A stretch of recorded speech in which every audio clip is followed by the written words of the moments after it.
Hey guys, and welcome back to my channel, TV community. I'm your coach, Tom Brazier, and we're going to be talking today about squats. We're going to do some compound exercises, but today we're going to be talking about squats. Why they're so important? Biggest compound movement you can, most muscle groups activated. Why do we do them? We do them for strength, we do them for endurance, we do them for a lot of reasons. But the main thing I'm going to talk about today is form-related issues people have with squats. We're going to go through my best little kind of snippets that I use before squats in terms of mobility, isolated flexibility and dynamic flexibility, before I go through squats, because the most things people have issues with when they squat is getting depth. And that normally is down to tight gastrocnemius, soleus, calf muscles, their hip flexors, hamstrings, Q-angle mobility, somewhere along those lines. Basically they haven't got the mobility in their hips to be able to create that nice deep squat, keeping their knees bent and ass to grass, whilst keeping a nice thoracic spine. So I'm going to run you through what I do before I squat. So I normally spend around about 5 to 10 minutes mobilizing before I do any lower body exercises. I also mobilize through upper body exercises, but I'm going to show you exactly what I do before I do any kind of lower body exercise, but especially squats. We're going to start off with something I call the frog sits. And basically what it is, we're just going to drop down into a deep squat, feet about shoulder width, maybe a little bit further apart, drop down into a deep squat. Now the aim is to try and keep the heels on the ground, but you might find that when you're squatting down, at the moment I can literally feel my calves quite tight, my calves are generally quite tight as well. But sitting into the deep squat as much as you can, trying to keep your heels on the floor as much as you can, and then forcing your knees out with your elbows to really get through the adductors as well. And what you're going to do is just rock side to side. Now you can see my heels are slightly coming off of the ground, totally fine. Again, once you stay in this for about a minute, 90 seconds, you'll feel you sit into it a little bit deeper, your hamstrings start to give in terms of being a little bit more mobile, your adductors start to stop being so tight, your calves get a little bit more mobile. So as I said, best to stay in here for about 60 seconds to 90 seconds, just going side to side. Stay about 60 seconds through here, and then for the last 30 seconds, I really force the knees out and then just drop into it, almost like a little bunny bounce through there. So really getting your ass to grass and creating that. Don't worry about keeping the back neutral spine through here, it's not really important. You're mostly getting through, just basically getting into the deepest squat position you can. Now, some people might find that the heels raise up, that's totally fine. Some people might find they can't get the knees out as far enough, that's totally fine. Some people might feel they fall forward, that's totally fine. This is just a mobilizer, okay? We're not loading at this point, so it's no issue. So as I said, I'm spending about 60 to 90 seconds in through here. I then go on to something I call the crab leg ups. So I'm going to stay in this position through here. Now this mobility is great for glutes, hamstrings and hip flexors. Starting the squat, press up position through here, and one leg at a time, we're just going to come up. We're going to do a couple of bounces through here. I'm going to change legs, a couple of bounces through here, and then keep on going. I'm going to get around about 6 to 8 reps in each leg. Again, you'll feel glutes, hamstrings and adductors start to stretch out through here. Really dropping through there nice and deep. May feel a little bit uncomfortable at first, but again, you're just creating that hip mobility. All the tight muscles around the hips starting to loosen up a little bit, and you already feel a little bit looser after this. Okay, so as I said, around about 6 to 10 in each of those. We then come onto the hamstrings. Now, as I said before, actually I didn't say before, but I will say now, no static stretching unless I say before exercises. Static stretches, it's known to switch off neural drive. Neural drive we need within exercises. So the best thing to do before any kind of exercise with your mobilities is dynamic flexibility. Now, this is called the 3-point hamstring. You're going to stand side on, well, side on to my man Christian, and then we're going to drop down and do 3-point hamstrings. Trying to keep the legs as straight as possible, but a very slight bend in the knee. You don't need to keep it completely straight. And we're just going to drop down, toes, forward, and then behind. So we're going to go toes, forward, and then behind, and just keep on going through this range, behind. Toes, forward, and then behind. You start to feel your hamstrings, lower back starts to stretch off. Again, nice and dynamic, trying to push the range each set. Down, forward, and back, down, forward, and back. One more, drop, forward, and back. Okay, good. Okay, already I'm feeling a little bit looser. Hips are starting to mobilize, hamstrings are starting to mobilize a little bit, get a little bit more length through them. I'm then going to go on to a couple of static stretches. Now, what I said before about not doing any static stretches, there are certain static stretches that you need, and those are the ones before doing something like a squat, and those are the ones where the muscles are so tight that sometimes they affect your form in squat. Now, the main ones are calves and hip flexors. So I'm going to show you a great hip flexor stretch. Nice and simple. I'll do it without any assistance first. So just coming down through here. Okay, so your hip flexors, as you know, through here you've got about 6 of them. 2 of them go over 2 joints.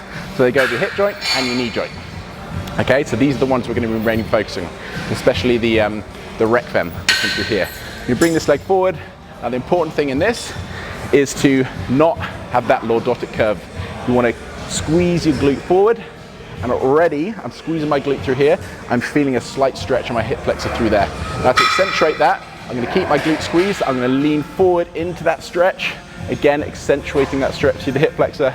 And then to further accentuate that, I'm going to reach my arm up and then out to the side to really feel that. And I'm going to hold that for around about 15 to 30 seconds through here. Okay, keeping the glute squeezed, keeping the hips forward and reaching out to really draw through that hip flexor through there. So I'm going to hold that again for another 15 seconds. Already feeling nice and tight. Ooh, and it's starting to loosen off. Ooh, okay. Now, to further accentuate, if you don't feel a stretch in your hip flexor by doing those 3 moves, you can raise this leg, okay? So if I put this on a step, I haven't got a step now, but if I put this on a step and raise that up and do the same formation as I told you before, that'll further increase, because what I'm doing there is just lengthening the stretch of the hip flexor. So that's the best way to, if you don't feel a stretch in the normal sense, raise your leg up. Now for the calves, very simple. You're gonna have to come with me, Christian. Find something you can stand on. I'm going to use this little bit of equipment. You can use a step or anything.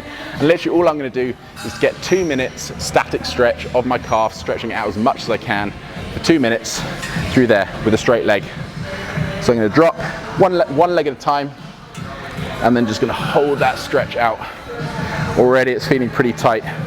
But again, we're going to fast forward this.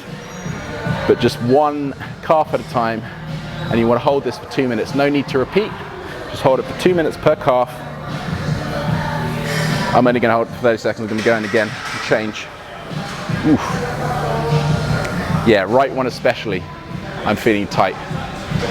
Now that, for me, goes back for an injury when I was about 2014, but it's affected my whole dorsiflexion. So my right calf definitely gets tight.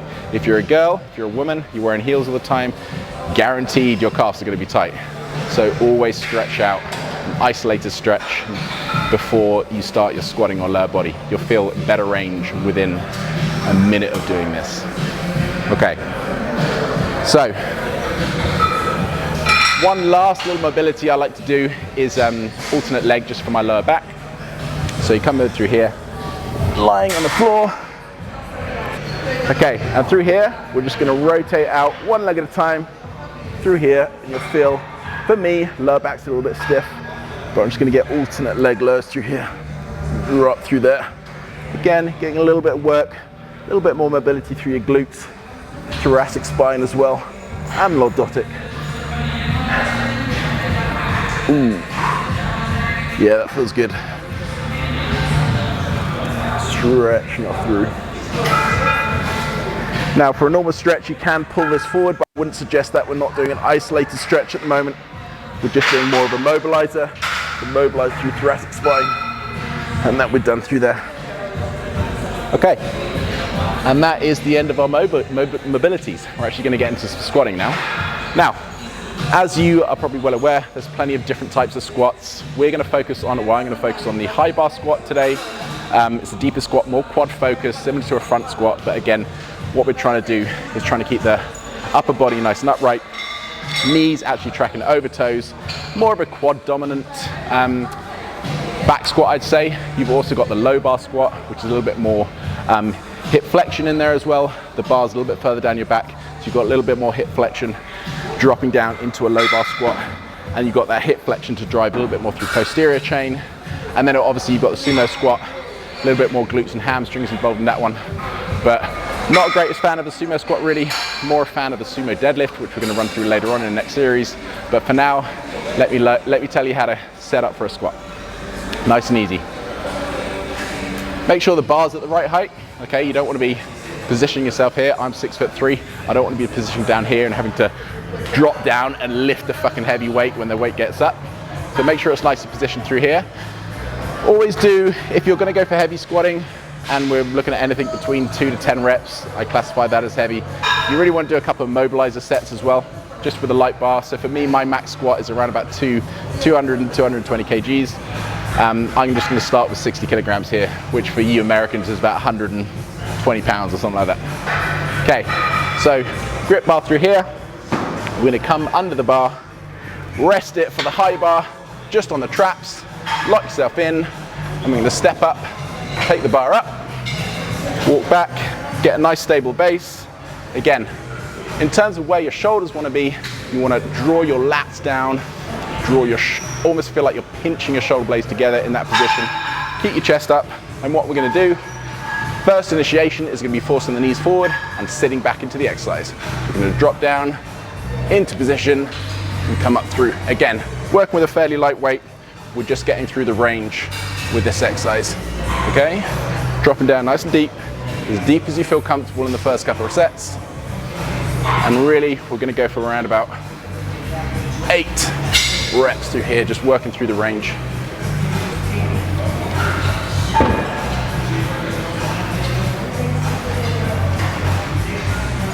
Okay, come back through that. Okay, that is the back squat.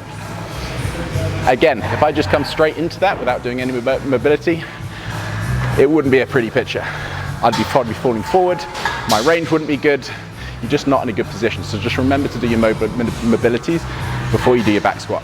Now, after a couple of warm-up sets, I would advise to start slowly taking the weight up. Again, let's just say you're gonna reach a max of 120 kilograms and you start with 40. I'd do a couple of mobility sets, warm-up sets, around about the 30 or the 40 kilograms, and then start to work out about a couple of reps, a couple of sets after that. Again, maybe moving on to 50, 70, 80, and then probably do your working sets at your about 120 kg at your max. Now, a good little tip, when you do get heavy, and if you want to go in after your mobility or your warm-up sets, you do want to go fairly heavy.